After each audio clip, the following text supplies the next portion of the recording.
ದೇಶೀಯ ಡಿಶಸ್ ಎಲ್ಲ ചെയ്തിട്ടുണ്ട്. ഇത് അപ്പവും തേങ്ങാപ്പാലും, അത് പലപൊടിയാണ്, അത് ഒപ്പിട്ടാണ്. ഇത് പുട്ട് വെള്ളമാണ്, ഇത് പുട്ട് കടലക്കറിയാണ്, ഇത് വാழைப்பழ பணியாரമാണ്. கேரளாவின் பாரம்பரிய உணவு பண்ணியிருக்கோம். புட்டு, பழப்பொரி, கருப்பட்டி அல்வா, ரவா தோசை.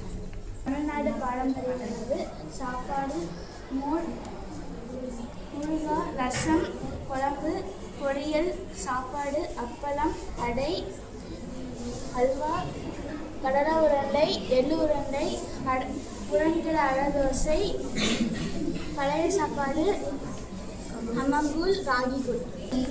ಬಿಸಿಬೇಳೆಬಾತು, ಉಪ್ಪಿಟ್ಟು, ಇದು ನಮ್ಮೆಲ್ಲ ಆರೋಗ್ಯಕ್ಕೆ ಸಖತ್ ಒಳ್ಳೆಯದು.